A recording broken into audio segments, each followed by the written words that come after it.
Maaf, ketahuan ngemil nih. Emang susah ya kalau orang suka ngemil kayak saya ini. Kadang takut juga atau worry berat badan bisa bertambah naik.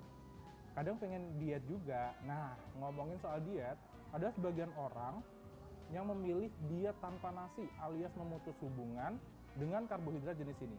Tapi kira-kira diet tanpa nasi sehat nggak sih? Penasaran? Yuk kita cari tahu. Saya lanjut ngemilnya aja.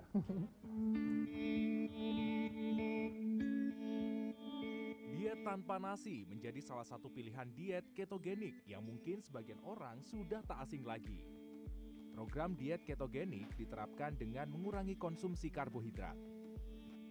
Jika asupan karbohidrat berkurang, tubuh akan berada dalam mode ketosis yang menyebabkan kadar glukosa dalam tubuh turun. Secara otomatis, tubuh akan memecah lemak menjadi sumber energi sehingga kadar lemak berkurang.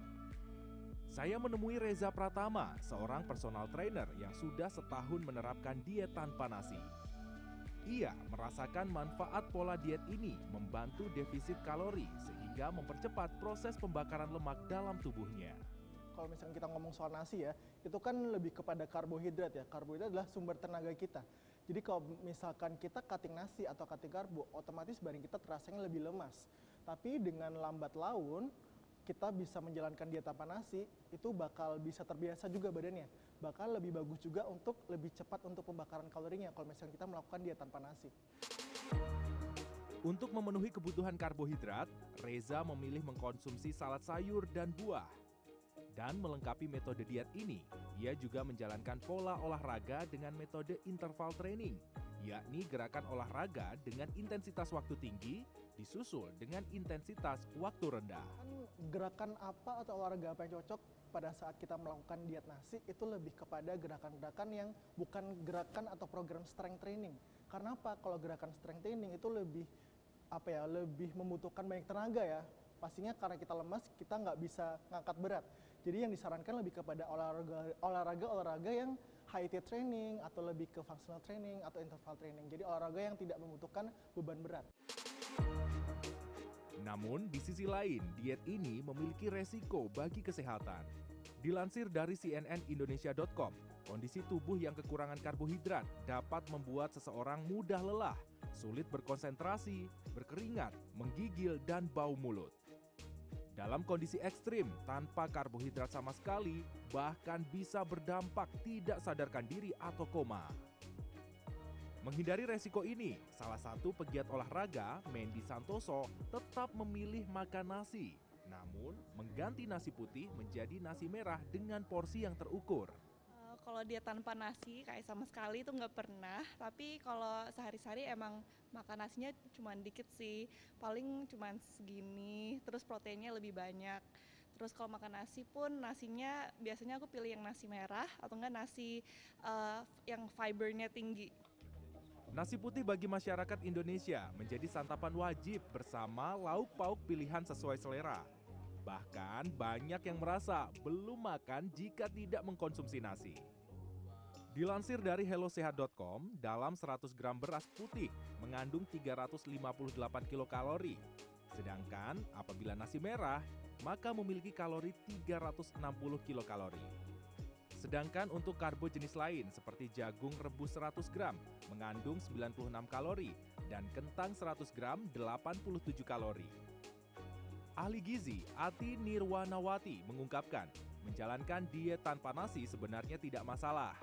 Asalkan tetap memperhatikan kebutuhan kalori tubuh. Hal ini karena kebutuhan kalori tiap individu berbeda. Apabila laki-laki disarankan antara 1.750 sampai 2.000 kalori per hari. Kalau wanita 1.500 sampai 1.750 kalori per hari, di mana setiap makannya antara 300 sampai 400 kalori. Yang mana terdiri dari karbohidrat 100 sampai 150 gram, kemudian proteinnya 75 gram, kemudian protein nabatinya tadi protein hewani 75 gram, protein nabati 50 gram, kemudian sayur dan buah masing-masing 100 gram. Memperhatikan kondisi tubuh adalah hal penting sebelum memutuskan memilih metode diet, termasuk diet tanpa nasi.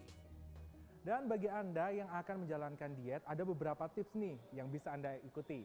Yang pertama adalah atur target spesifik tapi realistis ya. Hal ini bisa dilakukan dengan melakukan pengecekan BMI atau Body Mass Index yang dapat dihitung menggunakan kalkulator BMI. Selanjutnya yang kedua adalah cari tahu banyaknya makanan dan minuman yang dapat dikonsumsi secara normal dalam sehari. Biasanya bagi yang akan diet disarankan menurunkan kebutuhan kalori rata-rata secara bertahap. Misal, minggu ini adalah 500 kalori, maka pekan depannya adalah 600 kalori.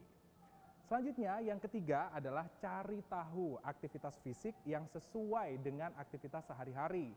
Disarankan juga melakukan olahraga rutin, ya minimal 30 menit, tapi jangan terlalu diforsir.